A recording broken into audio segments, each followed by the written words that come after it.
똥물이 다리 밑에 덕지덕지 붙어서 큰 비가 와도 씻기지 않습니다. 조선 최고의 실학자 박제가가 목격한 한양의 모습입니다. 1789년 18만 명이 살던 한양 거리는 배설물로 뒤덮여 있었습니다. 그런데 놀랍게도 경복궁에서는 150년 전 정화시설이 발견되었습니다. 유럽보다 100년 앞선 기술이었습니다. 도대체 무슨 일이 있었던 걸까요? 궁궐은 깨끗했는데 왜 한양 거리는 악취로 뒤덮였을까요? 그리고 매일 왕의 배설물을 나르던 궁녀들은 누구였을까요? 이야기가 궁금하시다면 영상 끝까지 시청 부탁드립니다. 구독과 좋아요는 저희에게 큰 힘이 됩니다. 1760년 여름 한양 영조 36년의 무더운 8월이었습니다. 청계천 주변을 시찰하던 영조는 참을 수 없었습니다. 코를 찌르는 악취가 궁궐까지 밀려왔기 때문입니다. 즉시 준천 공사를 시작하라. 72세의 노왕이 내린 긴급 명령이었습니다. 그러나 문제는 하천만이 아니었습니다. 한양 거리 전체가 이미 배설물로 뒤덮여 있었습니다. 냇가 다리 옆 석축에는 사람의 똥이 더럭더럭 붙어서 장마가 와도 씻기지 않았습니다. 거리를 걷는 백성들은 코를 막고 걸어야 했고 여름이면 악취가 하늘을 뒤덮었습니다. 무엇이 조선의 수도를 이 지경으로 만들었을까요? 30년 후인 1789년 실학자 박제가는 한양의 참상을 이렇게 기록했습니다. 성에서 나오는 분뇨를 다 수거하지 못해 더러운 냄새가 길에 가득하다. 냇가 다리 옆 석축에는 사람의 똥이 더럭더럭 붙어서 큰 장마가 아니면 씻기지 않는다. 그는 중국 베이징과 비교하며 한탄했습니다. 청나라 연경에는 거리마다 변소가 있어 분뇨를 모아 거름으로 팔지만 우리 한양은 거리에 그대로 버려진다. 이것이 조선 후기 한양의 민낯이었습니다. 그렇다면 한양에는 도대체 얼마나 많은 사람이 살았을까요? 1669년 현종 10년 한성부가 집계한 공식 기록에 따르면 한양 인구는 19만 4,030명이었습니다. 1789년 정조 13년에는 18만 8천 명으로 기록되었습니다. 18세기 한 세기 동안 한양에는 꾸준히 18만에서 20만 명에 가까운 사람들이 살았습니다. 하루에 한 사람이 한 번씩만 볼일을 본다고 해도 20만 번의 배설이 발생하는 셈입니다. 이 엄청난 양의 배설물은 과연 어디로 갔을까요? 더 심각한 문제는 따로 있었습니다. 한양 도성 안에서는 농경이 금지되어 있었습니다. 왕도의 품위를 지키기 위한 조치였습니다. 그러나 이는 치명적인 모순을 낳았습니다. 조선시대 농촌에서 인부는 가장 귀한 거름이었습니다. 경국대전에는 재를 버리는 자는 곤장 30대, 똥을 버리는 자는 곤장 50대라는 법까지 있었습니다. 그만큼 인분이 소중했다는 뜻입니다. 그러나 한양에서는 농사를 짓지 못하니 거름이 필요 없었습니다. 도성 밖 농민들이 수레로 날아가야 했는데 비포장기를 따라 운반하다 보면 길거리에 흘렀습니다. 길거리에 오물을 흘리는 자는 곤장 40대라는 법도 있었지만 지켜지지 않았습니다. 야간에는 운반조차 금지되었으니 도성 내 분뇨는 제대로 처리될 수 없었습니다. 그런데 이상한 점이 있었습니다. 경복궁, 창덕궁, 창경궁 같은 궁궐은 어땠을까요? 왕과 왕비, 왕대비가 사는 궁궐에도 사람이 살았습니다. 궁녀만 평시 200명에서 600명, 내관이 160명에서 335명, 여기에 군사와 관리들까지 합치면 궁궐에도 1000명이 넘는 사람이 있었습니다. 이들의 배설물은 과연 어떻게 처리되었을까요? 왕은 어디서 볼일을 보았을까요? 수백 명의 궁녀들이 사용하는 화장실은 어디에 있었을까요? 그리고 누가 그 더러운 일을 감당했을까요? 더 놀라운 사실은 2021년에 밝혀졌습니다. 문화재청 국립강화문화재연구소가 경복궁 동궁 권역을 발굴하다가 150년 전 화장실 유구를 발견한 것입니다. 가로 10.4m, 너비 1.4m, 깊이 1.8m의 거대한 구덩이였습니다. 그런데 이 화장실에는 놀라운 비밀이 숨어 있었습니다. 입숙으로 물이 들어와 분뇨를 발효시키고 출숙으로 정화된 물을 내보내는 시스템이었습니다. 현대 정화조와 거의 똑같은 구조였습니다. 한국생활학취연구소 이장훈 소장은 이렇게 평가했습니다. 150년 전 이런 분뇨 정화시설은 우리나라에만 있었다. 유럽과 일본은 19세기 말에야 정착되었다. 조선 궁궐은 세계 최고 수준의 위생기술을 가지고 있었던 것입니다. 그렇다면 의문이 생깁니다. 궁궐에는 이토록 앞선 기술이 있었는데 왜 한양 거리는 배설물로 뒤덮였을까요? 왕족과 양반들은 깨끗한 환경에서 살았지만 백성들은 왜 악취 속에서 살아야 했을까요? 그리고 그 깨끗한 궁궐을 유지하기 위해 매일 보이지 않는 곳에서 일하던 사람들은 누구였을까요? 이제 시간을 거슬러 370년 전으로 돌아가 보겠습니다. 1395년 9월 조선 태조 4년입니다. 한양에 새로운 도성이 완성되었습니다. 설계자는 조선 건국의 1등 공신정도전이었습니다. 그는 유교 이념에 따라 한양 도성을 설계했습니다. 북쪽으로 북악산을 등지고 남쪽으로 남산을 바라보며 동쪽에 청계천이 흐르는 명당이었습니다. 사대문을 세우고 궁궐을 지었습니다. 경복궁이라는 이름은 시경의 구절에서 따왔습니다.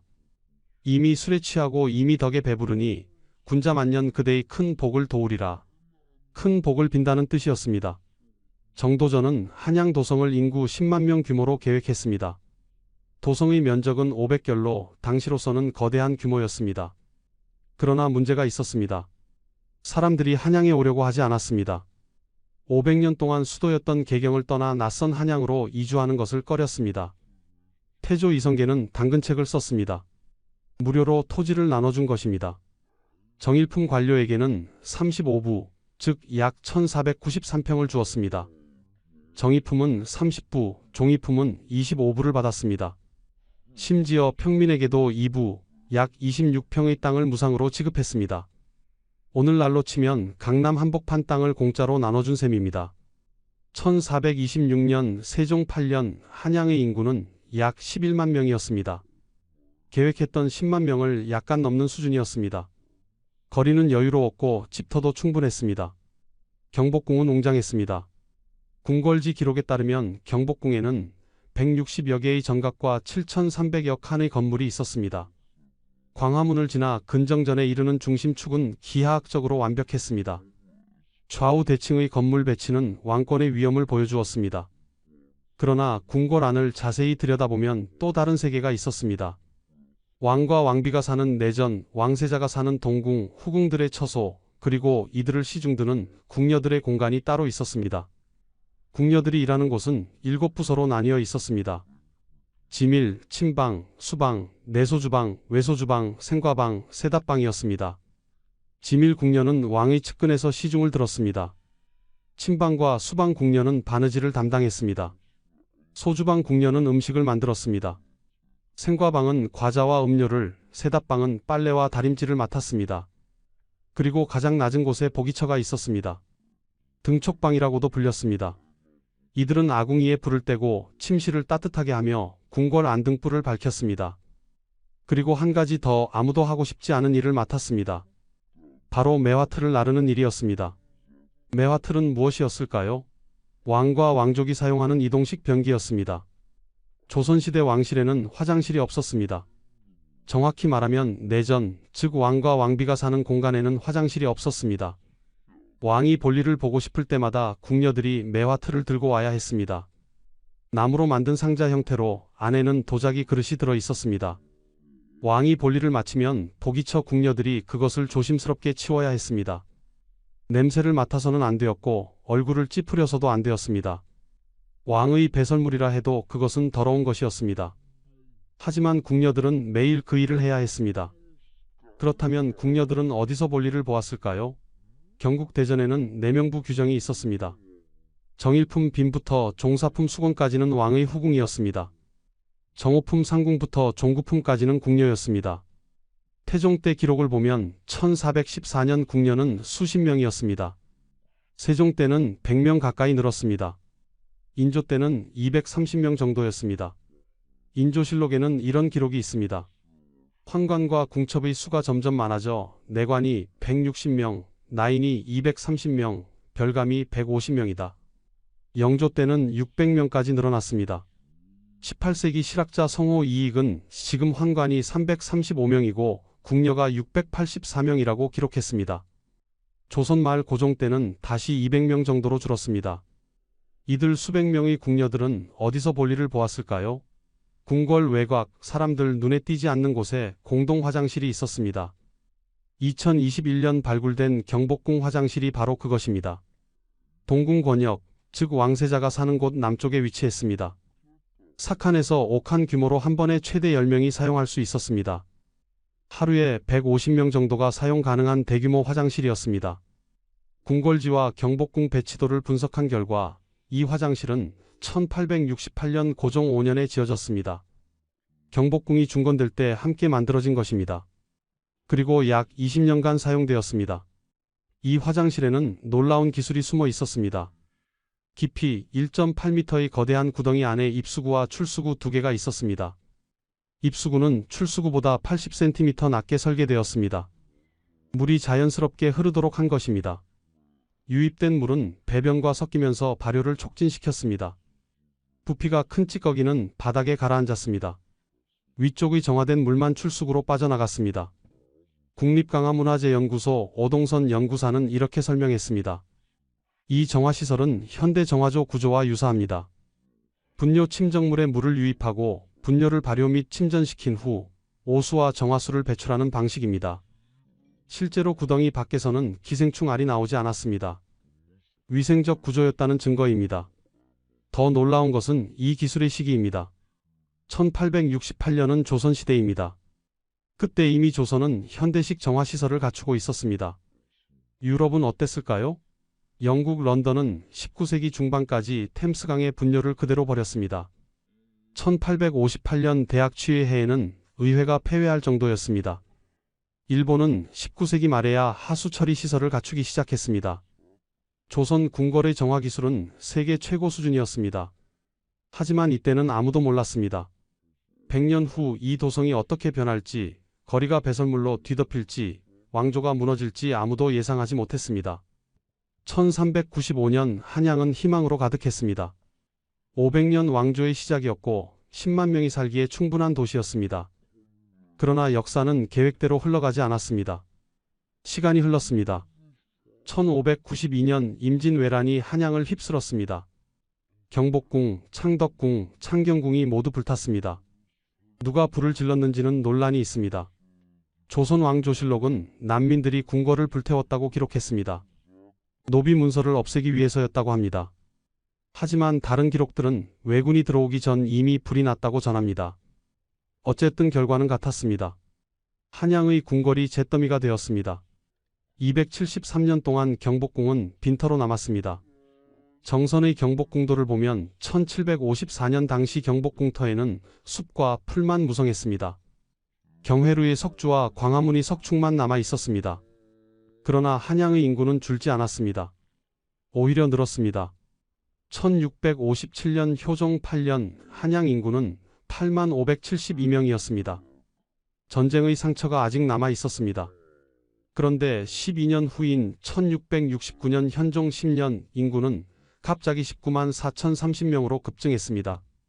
무려 2.4배가 늘어난 것입니다. 무슨 일이 있었을까요? 전쟁이 끝나고 백성들이 다시 한양으로 모여들었습니다. 17세기 후반은 조선 후기 상업이 발달하던 시기였습니다. 대동법이 전국적으로 시행되면서 쌀 대신 돈으로 세금을 내게 되었습니다. 상품 경제가 활성화되었습니다. 한양은 상업의 중심지가 되었습니다. 18세기 영조와 정조 시대, 한양은 완전히 다른 도시로 변모했습니다. 1789년 정조 13년 호구조사에서는 한양 인구가 18만 8천 명으로 집계되었습니다. 하지만 실제 인구는 훨씬 많았을 것입니다. 호구조사는 세금을 매기기 위한 것이었으므로 백성들은 인구를 축소 신고했습니다. 학자들은 실제 인구가 공식 기록의 2배 정도였을 것으로 추정합니다. 성호 이익도 한양의 한잡지류가 수십만 명에 달한다고 기록했습니다. 한잡지류란 농사도 짓지 않고 배틀에 앉지도 않지만 먹고 사는 사람들, 즉 상업에 종사하는 사람들이었습니다. 시전 상인, 행상, 보부상, 수공업자, 객주, 여각업자 등이 한양에 몰려들었습니다. 숙종 후반부터 영조, 정조대에 이르기까지 한양은 팽창했습니다. 사대문 안만으로는 부족했습니다. 성저심리, 즉 성곽 밖 심리 지역까지 사람들이 살기 시작했습니다. 마포, 서강, 용산, 두모포 등 한강변 포구 마을이 번성했습니다. 이곳에는 전국에서 올라온 쇠곡과 상품이 모였습니다. 그것을 운반하는 노동자들이 모여 살았습니다. 또한 한양에 필요한 채소를 재배하는 근교 농업도 발달했습니다. 배추, 무, 미나리를 기르는 밭이 성 밖에 펼쳐졌습니다. 1751년 영조 27년 한양의 행정구역이 개편되었습니다. 원래 5부 52방이었던 것이 5부 43방으로 바뀌었습니다. 사대문 안에서는 10여 개 방이 폐지되거나 합병되었습니다. 반면 성 밖에는 두모방, 한강방, 둔지방, 용산방, 서강방, 상평방, 연희방, 연은방이 새로 생겼습니다. 한양이 성곽을 넘어 확장되고 있었던 것입니다. 영조는 이 상황을 걱정했습니다. 승정원 일기를 보면 영조는 도성 안에 인민이 너무 많다고 한탄했습니다. 실제로 한양은 과밀 도시가 되어가고 있었습니다. 정도전이 설계할 때는 10만 명 규모였습니다. 그런데 18세기에는 20만 명 가까이 살고 있었습니다. 2배의 인구가 같은 공간에 몰려 산 것입니다. 땅값이 치솟았습니다. 이미 중종 때부터 성안은 한치의 땅이 금과 같다는 말이 나왔습니다. 경국대전을 편찬할 때 관료들에게 나눠주는 땅의 크기를 대폭 줄였습니다. 태조 때는 정일품이 1493평을 받았지만 중종 때는 절반으로 줄었습니다. 그래도 땅이 부족했습니다. 사람들은 더 좁은 집에서 살아야 했습니다. 인구가 늘자 또 다른 문제가 생겼습니다. 먹을 것이 부족했습니다. 1788년 발간된 탁지지 서문을 보면 당시 1000만 인구가 필요로 하는 식량은 5700만 석인데 실제 소비량은 6000만 석이라고 적혀 있습니다.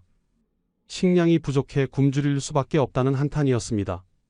한양도 마찬가지였습니다.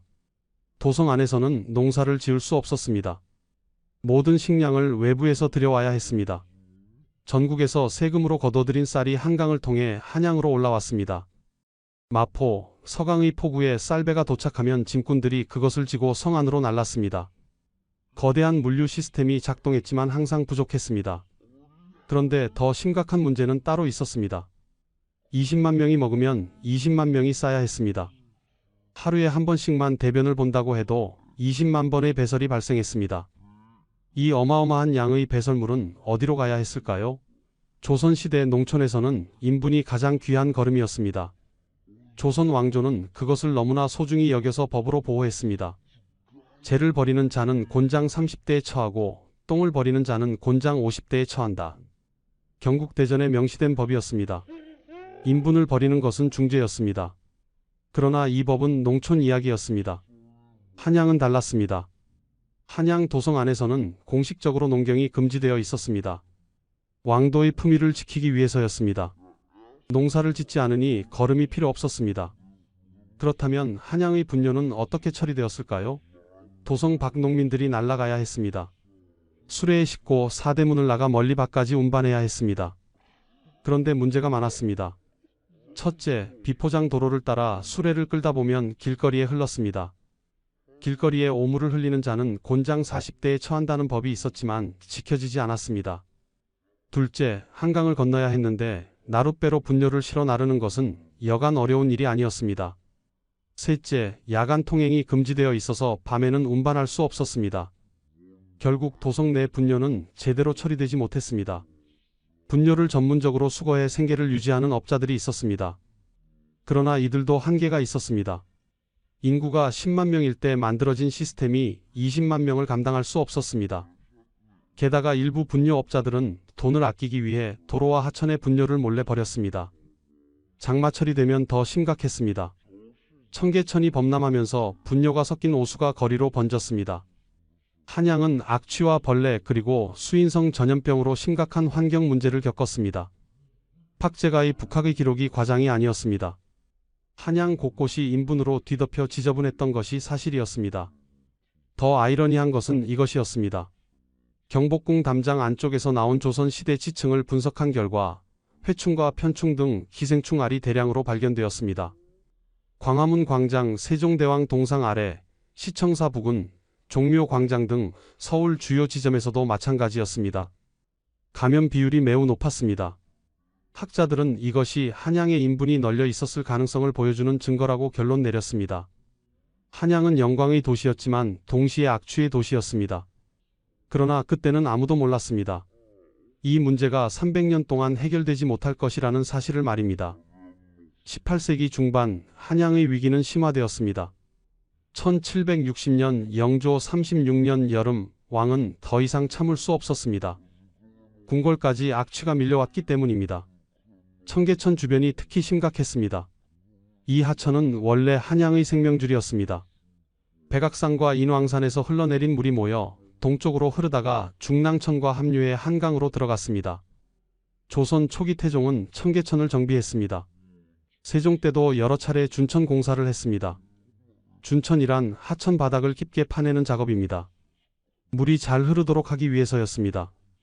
그러나 시간이 지나면서 하천은 다시 얕아졌습니다. 쓰레기와 흙이 쌓였고 물이 고였습니다. 그리고 가장 큰 문제, 분뇨가 그곳으로 흘러들었습니다. 영조는 대규모 준천 공사를 명령했습니다. 전국에서 인부를 동원했습니다. 경기 좌도와 충청도 군사 수천 명이 투입되었습니다. 그들은 청계천 바닥을 깊이 팠습니다. 쌓인 오물과 흙을 파내고 물길을 넓혔습니다. 석축을 쌓아 하천이 범람하지 않도록 했습니다. 공사는 몇 달간 계속되었습니다. 백성들은 환호했습니다. 성군이시다. 이제 맑은 물이 흐르는구나. 실제로 공사 직후에는 효과가 있었습니다. 악취가 줄었고 물이 잘 흘렀습니다. 영조는 만족했습니다. 그러나 근본 원인은 해결되지 않았습니다. 한양의 인구는 여전히 18만 명이 넘었습니다. 매일 수만 명의 배설물이 발생했습니다. 그것을 처리할 시스템은 여전히 부족했습니다. 5년, 10년이 지나자 청계천은 다시 오염되었습니다. 분뇨가 다시 쌓였고 악취가 돌아왔습니다. 준천 공사는 임시방편에 불과했습니다. 정조 때도 한 번 더 준천 공사를 했지만 결과는 같았습니다. 조선 왕조는 근본적인 해결책을 찾지 못했습니다. 왜 이런 일이 벌어졌을까요? 시스템의 구조적 모순 때문이었습니다. 첫째, 도성 내 농경 금지 정책이었습니다. 유교 국가에서 수도는 왕의 위엄을 보여주는 공간이어야 했습니다. 농사를 짓는 것은 품위에 맞지 않는다고 여겼습니다. 그래서 한양 안에서 농경을 금지했습니다. 하지만 이것은 분뇨 처리 시스템을 무너뜨렸습니다.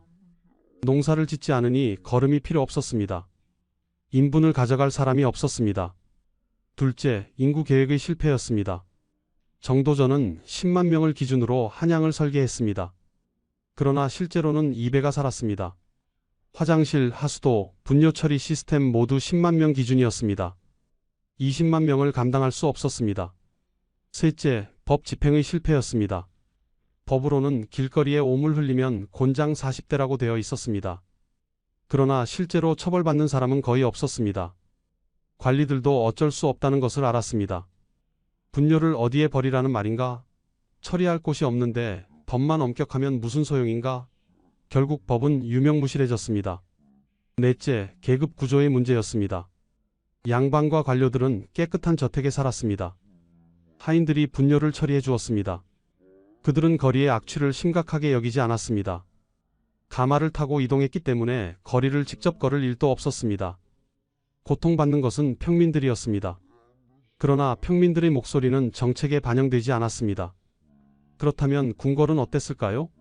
경복궁, 창덕궁, 창경궁 안은 한양 거리와 완전히 달랐습니다. 궁궐 안은 깨끗했습니다. 악취가 없었습니다. 왕이 거니는 길에 오물이 있어서는 안 되었습니다. 궁녀들이 매일 청소했습니다. 왕과 왕족의 배설물은 매화틀로 처리되었습니다. 보기처 궁녀들이 조심스럽게 치웠습니다. 궁녀와 내관들이 사용하는 화장실은 궁궐 외곽에 있었습니다. 사람들 눈에 띄지 않는 곳, 동궁 권역 남쪽이나 서쪽 구석진 곳에 배치되었습니다. 그곳에는 앞서 설명한 정화시설이 있었습니다. 발효와 침전을 통해 악취를 최소화하고 오염을 막았습니다. 경복궁 화장실 유구 발굴 보고서를 보면 놀라운 사실이 나옵니다. 이 화장실은 1868년 고종 5년에 만들어졌습니다. 흥선대원군이 경복궁을 중건할 때였습니다. 273년 동안 빈터였던 경복궁을 다시 지었습니다. 약 500여 동의 건물이 들어섰습니다. 궁궐지 기록에 따르면 최대 75.5칸의 화장실이 있었습니다. 대부분 경회루 남쪽 권례각사와 동궁 권역에 몰려 있었습니다. 이곳은 궁녀와 관리, 군사들이 많이 모이는 곳이었습니다. 화장실 규모는 4칸에서 5칸, 한 번에 최대 10명이 사용할 수 있었습니다. 하루 150명 정도가 이용 가능했습니다. 그렇다면 궁궐 전체 인구는 얼마나 되었을까요? 정확한 기록은 없지만 추정할 수 있습니다. 궁녀가 평시 200명에서 600명, 내관이 160명에서 335명이었습니다. 여기에 군사, 관리, 무술이, 비자 등을 합치면 1000명에서 1500명 정도였을 것입니다. 만약 궁궐의 화장실이 총 75.5칸이었고 각 화장실이 하루 150명씩 사용할 수 있었다면 충분히 감당 가능한 규모였습니다. 게다가 왕과 왕족은 매화틀을 사용했으므로 화장실 인원에 포함되지 않았습니다. 궁궐의 위생 시스템은 잘 작동하고 있었습니다. 여기서 거대한 아이러니가 드러납니다. 담장 하나를 사이에 두고 완전히 다른 세계가 펼쳐졌습니다. 경복궁 담장 안쪽은 깨끗했습니다. 왕과 왕족은 악취를 맡지 않았습니다. 앞선 정화기술로 분뇨를 처리했습니다. 그러나 담장 밖, 광화문을 나서면 완전히 달랐습니다. 거리에는 배설물이 널려 있었습니다. 냇가에는 똥물이 흘렀습니다. 여름이면 악취가 하늘을 덮었습니다. 18만 명의 백성은 그 속에서 살았습니다. 왜 궁궐의 기술을 한양 전체에 적용하지 않았을까요? 왜 백성들을 위한 공공 화장실을 짓지 않았을까요? 왜 분뇨 처리 시스템을 개선하지 않았을까요? 답은 간단했습니다. 조선 왕조의 우선순위가 달랐기 때문입니다. 왕실의 위생은 중요했습니다. 백성의 위생은 중요하지 않았습니다. 6.25 국가에서 민보는 명분이었지 실제가 아니었습니다. 왕과 양반의 세계, 평민의 세계는 철저히 분리되어 있었습니다. 이것이 조선 후기 한양의 민낯이었습니다. 그리고 이 문제는 300년 동안 해결되지 않았습니다. 아니, 해결하려는 시도조차 거의 없었습니다. 단 한 번 한 사람이 이 문제의 정면으로 도전했습니다. 그의 이름은 김옥균이었습니다. 궁궐 담장 안, 보이지 않는 곳에서 누군가는 일하고 있었습니다. 매일 아침 해가 뜨기 전부터 밤늦게까지 일하는 사람들이 있었습니다. 그들은 궁녀였습니다. 조선 왕조 500년 동안 궁녀들은 왕실을 떠받쳤습니다. 의식주 모든 것을 담당했습니다. 옷을 찢고 음식을 만들고 청소하고 빨래했습니다. 그리고 아무도 하고 싶지 않은 일, 가장 더럽고 천한 일도 그들의 몫이었습니다. 바로 배설물을 치우는 일이었습니다. 궁녀는 신분과 역할에 따라 계급이 나뉘어 있었습니다. 가장 높은 곳에 상궁이 있었습니다. 정호품 상궁은 궁녀 사회의 정점이었습니다. 그 위에 제조상궁, 부제조상궁, 감찰상궁 같은 특별한 직책이 있었습니다. 제조상궁은 큰방상궁이라고도 불렸습니다. 각 처소의 궁녀를 통솔하는 우두머리였습니다. 부제조상궁은 재산을 관리했습니다. 감찰상궁은 궁녀들의 언행을 감시했습니다. 지밀상궁은 왕의 측근에서 시중 들었습니다. 왕을 시위하며 잠시도 떠나지 않았습니다. 보모상궁은 왕자와 공주를 양육했습니다. 시녀상궁은 문서를 관리하고 연회 때 왕을 안내했습니다. 상궁 아래에 나인이 있었습니다. 정육품부터 종구품까지 다양한 계급의 나인이 있었습니다. 나인이 되려면 입궁한 지 15년이 지나야 했습니다. 그때 관례를 치르고 정식 나인이 되었습니다. 나인으로 또 15년에서 20년을 일해야 상궁이 될 수 있었습니다. 지밀 나인은 25년 만에 상궁이 되었습니다. 친방이나 수방, 소주방 나인은 35년을 일해야 상궁이 되었습니다. 한 사람이 10살에 입궁하면 25년 후 35살의 나인이 되고 다시 20년 후 55세의 상궁이 되는 것입니다. 긴 세월이었습니다. 평생을 궁궐에서 보내야 했습니다. 나인 아래에 견스 나인이 있었습니다. 아기 나인 또는 생각시라고 불렸습니다. 4세부터 17세 사이의 어린 소녀들이었습니다. 이들은 선배 궁녀들을 따라다니며 일을 배웠습니다. 심부름을 하고 허드렛 일을 했습니다. 지밀 소속 생각시는 특별 대우를 받았습니다. 왕의 눈에 띌 가능성이 있었기 때문입니다. 만약 왕의 승언을 입으면 하루아침에 승은 상궁이 되었습니다. 그리고 왕의 아이를 낳으면 종사품 수건 후궁이 되었습니다. 이것이 궁녀가 신분 상승할 수 있는 유일한 길이었습니다. 하지만 극소수에게만 해당되는 이야기였습니다. 궁녀 조직은 7부서로 나뉘어 있었습니다. 지밀, 친방, 수방, 내소주방, 외소주방, 생과방, 세답방이었습니다. 지밀은 왕을 직접 시중드는 곳으로 가장 격이 높았습니다. 지밀 궁녀는 20명에서 27명 정도였습니다. 친방과 수방은 바느질을 담당했습니다. 친방은 옷을 꿰매고 수방은 술을 놓았습니다. 각 15명에서 20명이었습니다. 내소주방은 평상시 음식을, 외소주방은 잔치 음식을 만들었습니다. 생과방은 과자와 음료를 담당했습니다. 세답방은 빨래와 다림질을 맡았습니다. 이 부서들에 각각 15명에서 20명의 궁녀가 소속되어 있었습니다. 그런데 이 7부서 외에 4개의 부설부소가 더 있었습니다. 세수관, 퇴선관, 보기처, 등촉방이었습니다. 보기처는 등촉방이라고도 불렸습니다. 여기가 바로 가장 낮은 곳이었습니다. 보기처 궁녀들은 아궁이에 불을 떼고 방을 따뜻하게 했습니다. 궁궐 안등불을 밝혔습니다. 그리고 한 가지 더 아무도 하고 싶지 않은 일을 맡았습니다. 매화틀을 나르는 일이었습니다. 왕과 왕족의 배설물을 치우는 것, 이것이 보기처 궁녀들의 가장 중요한 임무였습니다. 매화틀은 어떻게 생겼을까요? 나무로 만든 상자 형태였습니다. 안에는 도자기 그릇이 들어 있었습니다. 뚜껑이 있어서 냄새가 새지 않도록 했습니다. 손잡이가 달려 있어 들고 다닐 수 있었습니다. 왕이 볼일을 보고 싶을 때 보기처 궁녀 2명이 매화틀을 들고 왔습니다. 왕이 사용하는 동안 밖에서 기다렸습니다. 왕이 끝나면 조심스럽게 뚜껑을 닫았습니다. 그리고 궁궐 구석진 곳으로 가서 내용물을 버렸습니다. 매화틀을 깨끗이 씻고 말렸습니다. 다시 제자리에 두었습니다. 이 일을 하루에도 여러 번 반복해야 했습니다. 왕뿐만이 아니었습니다.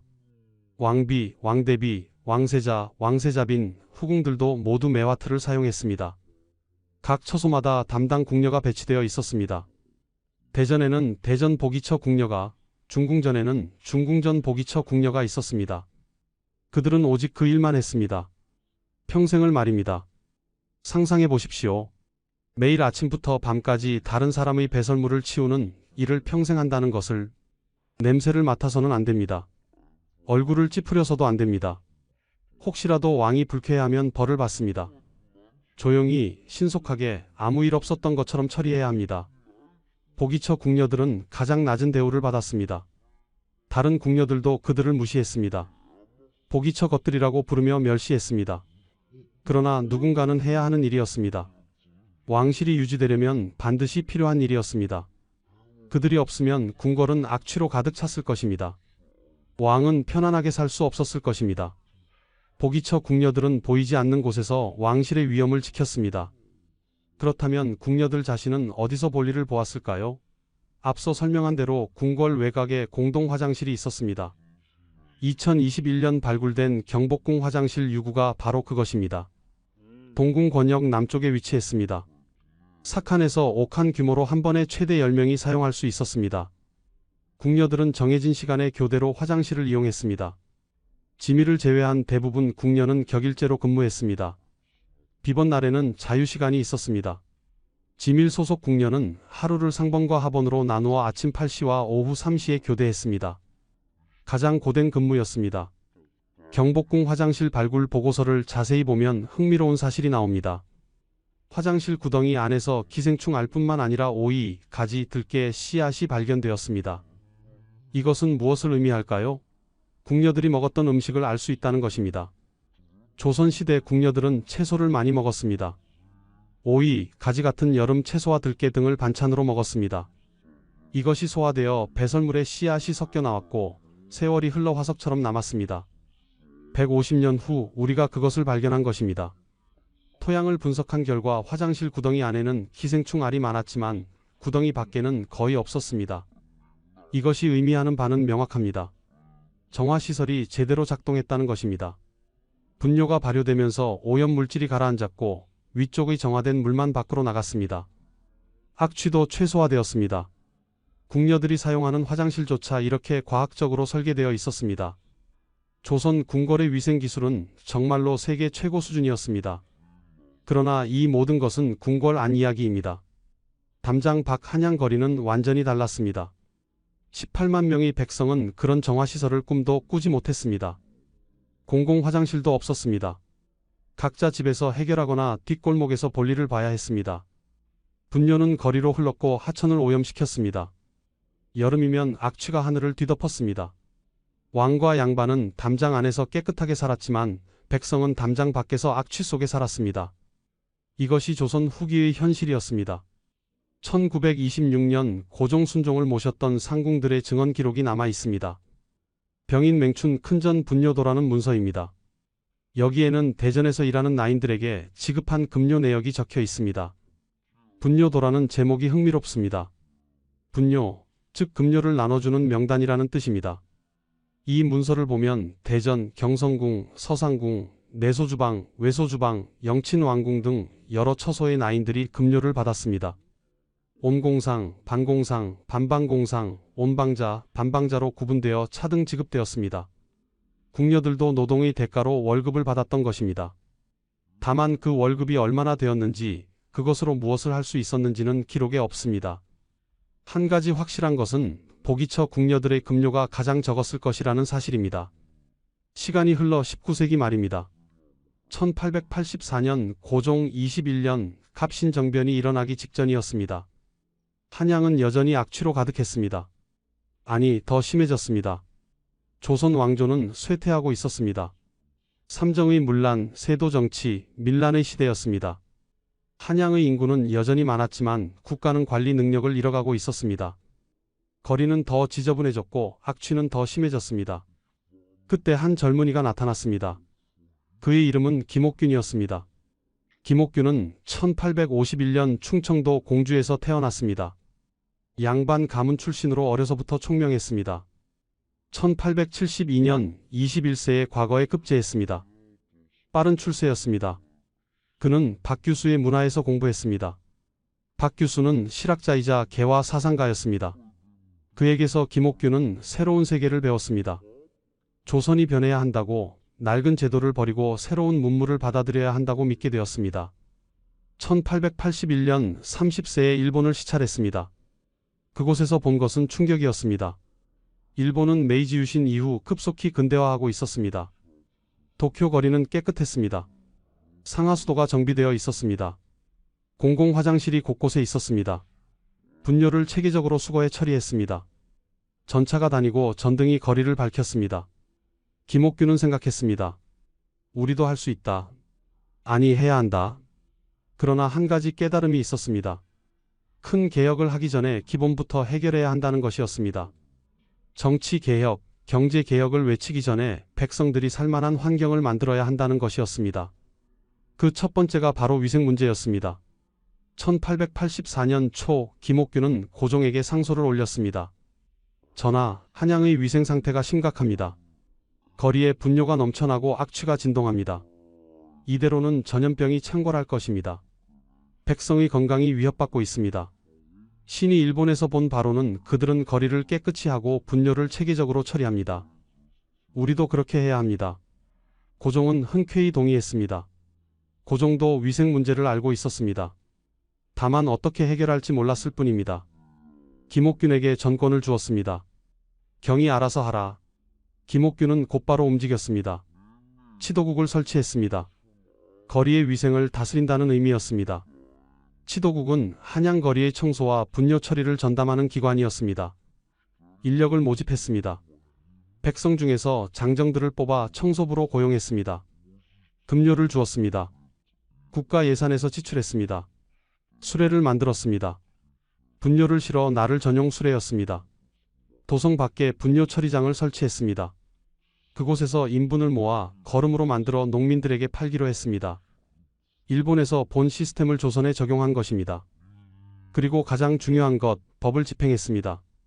김옥균은 엄격했습니다.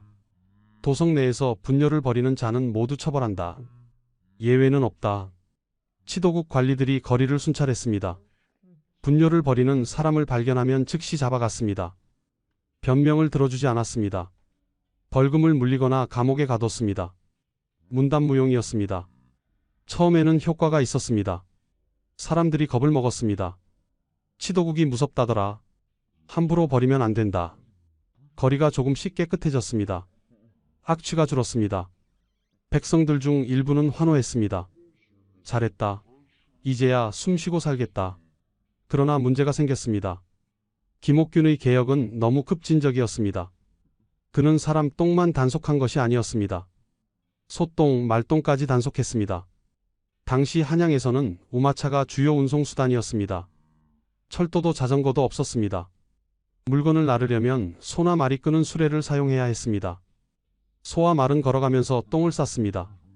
그것을 어떻게 막을 수 있습니까? 그런데 치도국은 그것조차 트집을 잡았습니다. 소가 똥을 쌌으니 치워라. 안 치우면 처벌한다. 운송업자들이 분노했습니다. 이게 무슨 개혁이냐? 소가 싸는 것을 어떻게 막느냐? 이러면 장사를 할 수 없다. 상인들도 불만이었습니다. 치도국이 자신들에게 청소비를 요구했기 때문입니다. 거리가 깨끗해지려면 돈이 필요하다. 상인들도 비용을 분담해야 한다고 했습니다. 시전 상인들은 반발했습니다. 우리가 왜 세금을 또 내야 하느냐? 김옥균은 물러서지 않았습니다. 공공의 이익을 위해서다. 거리가 깨끗해지면 장사도 더 잘 될 것이다. 상인들은 납득하지 않았습니다. 불만이 쌓여갔습니다. 더 큰 문제는 정치적 반대였습니다.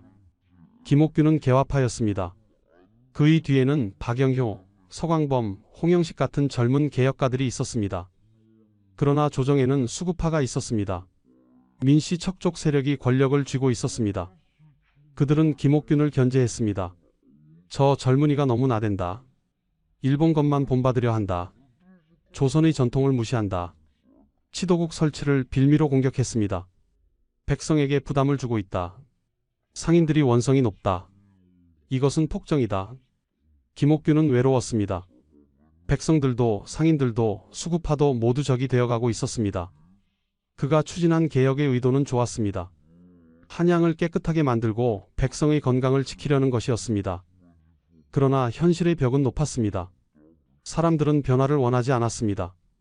아니, 정확히는 급격한 변화를 받아들일 준비가 되어 있지 않았습니다.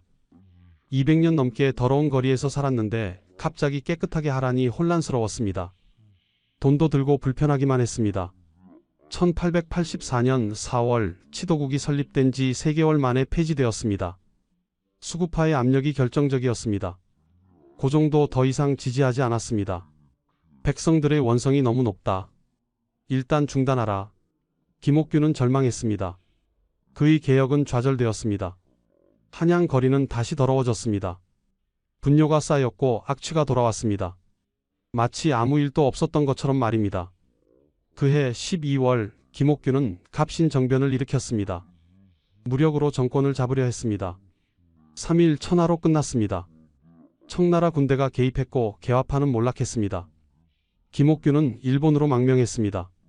10년 후 1894년 상하이에서 자객에게 암살당했습니다. 43세였습니다. 그의 시신은 능지처참되어 조선 팔도에 효수되었습니다. 조선 왕조는 그를 역적으로 낙인 찍었습니다. 그가 꿈꾸었던 개혁, 깨끗한 한양, 건강한 백성 모두 사라졌습니다. 하지만 역사는 그를 기억합니다. 김옥균은 조선 최초로 위생 문제를 정책으로 다룬 사람이었습니다. 그는 백성의 삶이 나아지려면 거리부터 깨끗해야 한다고 믿었습니다. 정치개혁, 경제개혁보다 위생개혁이 먼저라고 생각했습니다. 그것은 옳은 생각이었습니다. 다만 시대가 그를 받아들이지 못했을 뿐입니다. 조선은 변화를 두려워했고 그 두려움 속에서 멸망해 갔습니다. 이제 우리는 다시 1760년으로 돌아갑니다. 영조가 준천공사를 명령했던 그날로 말입니다. 이번에는 그 의미를 더 깊이 이해할 수 있습니다. 왜 영조는 준천공사를 했을까요? 단순히 하천이 막혀서가 아니었습니다. 한양의 위생 문제가 한계에 도달했기 때문이었습니다. 18만 명이 살면서 배출하는 분뇨를 감당할 수 없었습니다. 청계천은 오염되었고 악취가 궁궐까지 밀려왔습니다. 왕조차 참을 수 없었습니다. 영조는 72세의 노왕이었습니다. 재위 36년째였습니다. 그는 명군이었습니다. 탕평책을 펼쳐 당파 싸움을 줄이려 했습니다. 백성을 위한 정책을 많이 폈습니다. 균역법을 시행해 군역 부담을 줄였습니다. 신문고를 부활시켜 억울한 백성이 직접 상소할 수 있게 했습니다. 그런 영조였기에 한양의 위생 문제를 그냥 둘 수 없었습니다. 준천공사는 영조의 애민 정신이 낳은 결과였습니다. 공사는 대규모였습니다. 경기 좌도와 충청도에서 군사와 백성 수천 명을 동원했습니다. 청계천 전체 구간을 파헤쳤습니다. 바닥에 쌓인 흙과 오물을 파냈습니다. 깊이를 1m 이상 더 깊게 만들었습니다. 양쪽에 석축을 쌓았습니다. 돌을 다듬어 튼튼하게 쌓았습니다. 하천이 범람하지 않도록 했습니다. 물길을 넓혔습니다. 물이 원활하게 흐르도록 했습니다. 다리를 보수했습니다. 광통교, 수표교 같은 중요한 다리를 새로 짓거나 고쳤습니다. 공사는 몇 달간 계속되었습니다. 백성들은 처음에는 불편해했습니다. 거리가 막히고 소음이 심했습니다. 하지만 공사가 끝나자 변화가 보였습니다. 청계천에 물이 맑게 흘렀습니다. 악취가 많이 줄었습니다. 거리가 깨끗해졌습니다. 백성들은 환호했습니다. 성군이시다. 우리를 위해 이런 큰 공사를 하시다니. 영조는 뿌듯했습니다. 백성을 위한 일을 했다는 만족감이었습니다. 그러나 근본 문제는 해결되지 않았습니다.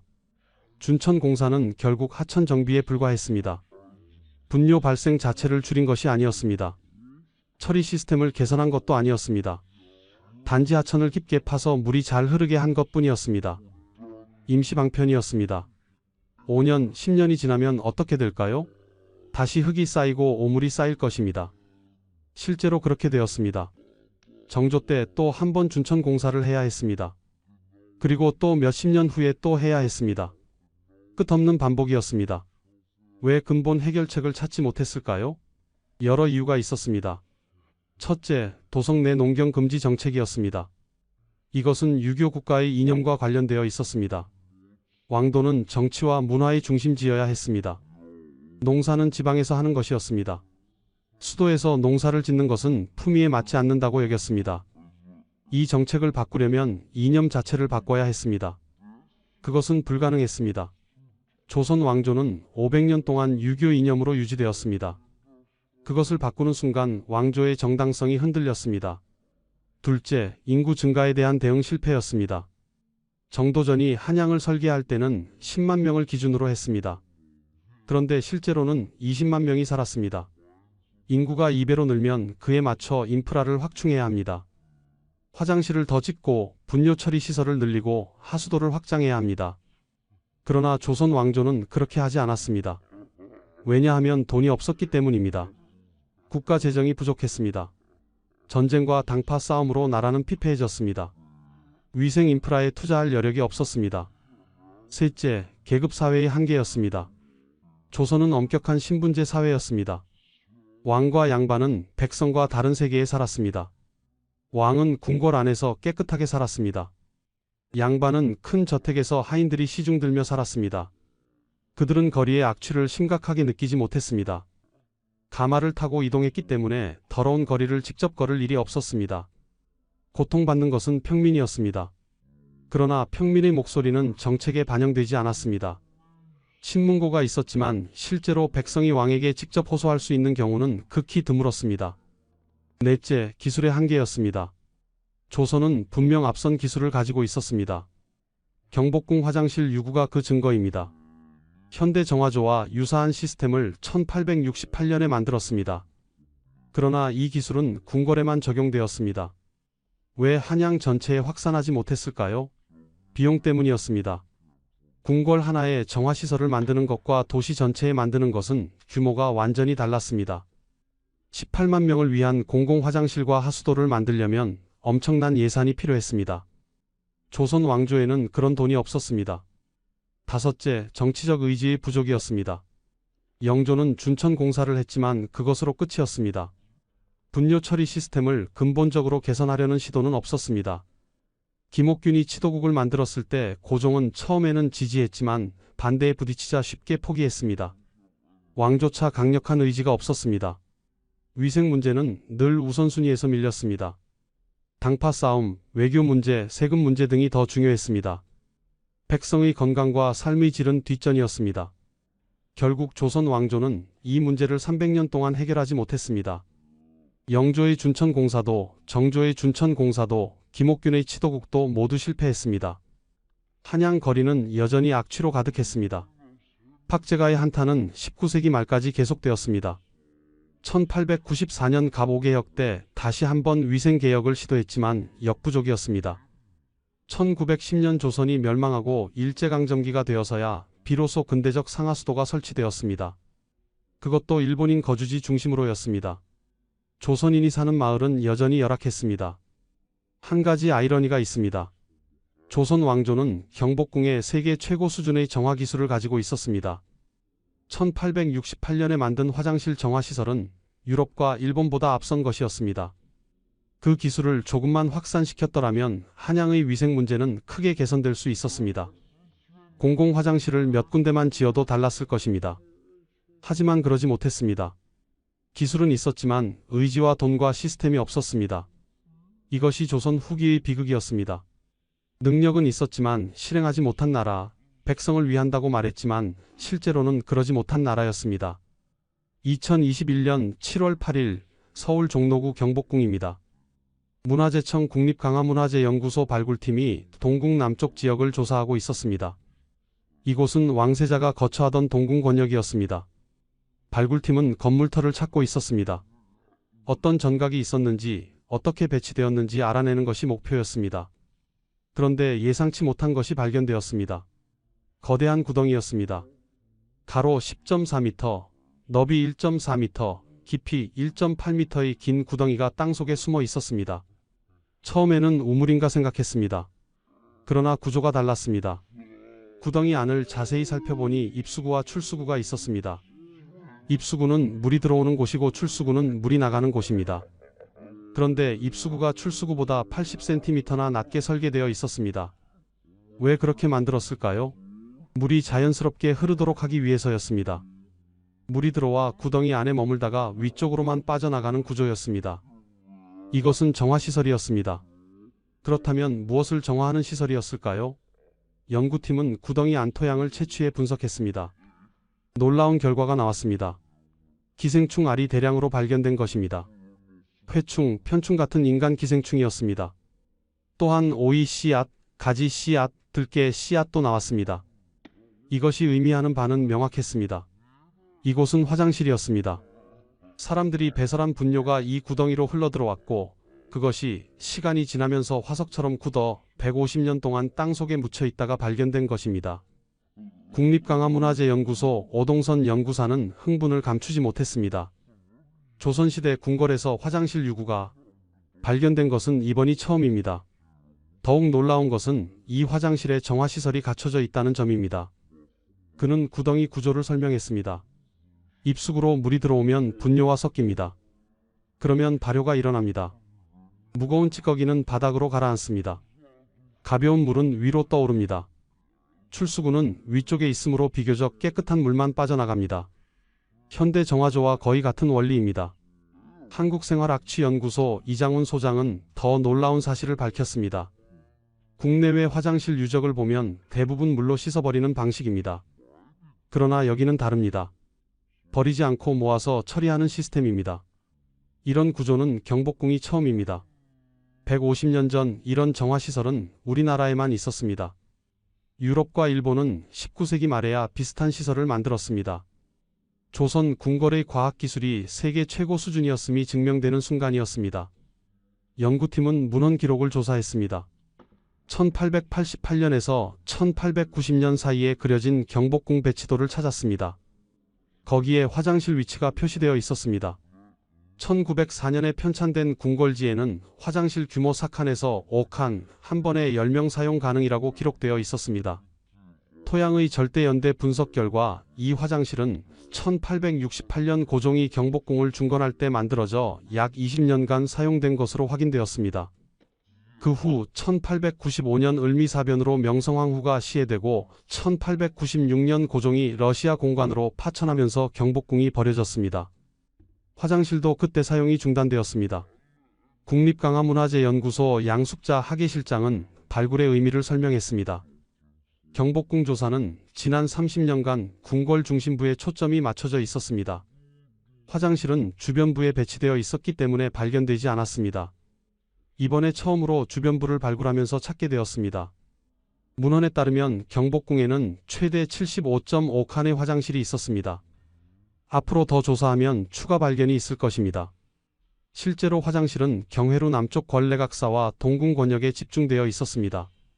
궁녀, 내관, 관리, 군사들이 많이 모이는 곳이었습니다. 이 발굴은 조선시대 궁궐 생활사를 이해하는 데 큰 도움이 되었습니다. 화장실에서 발견된 씨앗을 분석하면 당시 사람들이 무엇을 먹었는지 알 수 있습니다. 오이, 가지, 들깨는 여름철 반찬이었습니다. 궁녀들이 주로 먹었을 것입니다. 기생충 알을 분석하면 당시 위생 상태와 건강 상태를 알 수 있습니다. 회충과 편충은 오염된 물이나 음식을 통해 감염됩니다.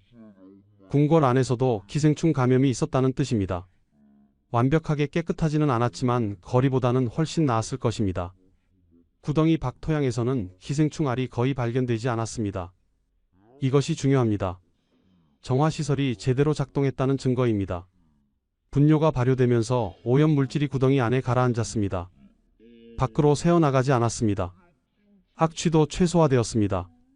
발효된 분뇨는 냄새가 적습니다. 또한 부피가 줄어들어 자주 치우지 않아도 되었습니다.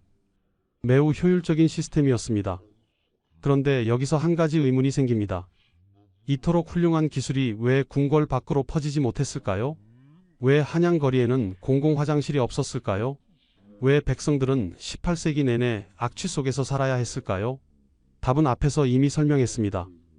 돈과 의지와 시스템이 없었기 때문입니다. 그리고 가장 근본적으로는 계급 사회였기 때문입니다. 조선 왕조는 왕과 왕족을 위한 나라였습니다. 백성을 위한다고 말했지만 실제로는 그렇지 못했습니다. 2021년 발굴 이후 경복궁 화장실은 다시 흙으로 덮였습니다. 보존을 위해서였습니다. 그러나 그 의미는 영원히 남았습니다. 우리는 이제 알게 되었습니다. 150년 전 조선 궁궐에는 세계 최고 수준의 정화 기술이 있었다는 것을. 그러나 동시에 그 담장 밖에서는 18만 명의 백성이 배설물 가득한 거리에서 살았다는 것을. 이것이 조선 후기의 진실입니다. 역사를 공부하면서 우리는 묻습니다. 왜 조선은 망했을까? 여러 이유가 있습니다. 당파 싸움, 세도 정치, 외세의 침략, 경제 침체 등등. 그러나 한 가지 더 추가해야 할 것이 있습니다. 백성을 돌보지 않았다는 것입니다. 가장 기본적인 것, 깨끗한 물과 공기, 위생적인 환경을 제공하지 못했습니다. 기술은 있었지만 실행하지 못했습니다. 왕실만 좋으면 되었고 백성은 뒷전이었습니다. 이것이 왕조의 멸망을 재촉했습니다. 2021년 발굴팀은 또 하나의 문서를 발견했습니다. 왕실 문서고에서 나온 분뇨도였습니다. 1926년 순종 때 작성된 문서였습니다. 여기에는 궁녀들의 급료 내역이 적혀 있었습니다. 대전, 경성궁, 서상궁, 내소주방, 외소주방, 영친왕궁 등 여러 처소의 나인들이 공상에 따라 차등 급료를 받았습니다. 온공상은 쌀 7두 5승, 콩 6두, 북어 1쾌 10미를 받았습니다. 반공상은 쌀 6두, 콩 4두, 북어 1쾌 10미를 받았습니다. 적은 양이었습니다. 한 달 먹고 살기에도 빠듯했을 것입니다. 이 문서를 보면서 생각합니다.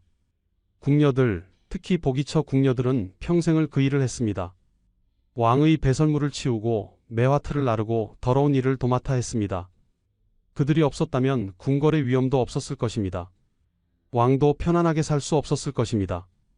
그러나 역사는 그들을 기억하지 않습니다. 이름도 남아있지 않습니다. 보기처 궁녀라는 직책만 남았을 뿐입니다. 이것이 역사의 아이러니입니다. 화려한 것만 기억하고 더러운 것은 잊어버립니다. 그러나 진짜 역사는 보이지 않는 곳에 있습니다. 오늘날 우리는 깨끗한 환경에서 살고 있습니다. 수세식 화장실이 있고 하수처리 시설이 있고 상수도가 있습니다. 너무나 당연해서 고마운 줄도 모릅니다. 그러나 150년 전에는 달랐습니다. 한양 거리는 악취로 가득했고 청계천은 오염되어 있었습니다. 조선 최고의 실학자 박제가조차 한탄할 정도였습니다. 그것을 바꾸려 했던 김옥균은 실패했고 역적으로 몰려 죽었습니다. 조선 왕조는 끝까지 변하지 못했고 결국 멸망했습니다.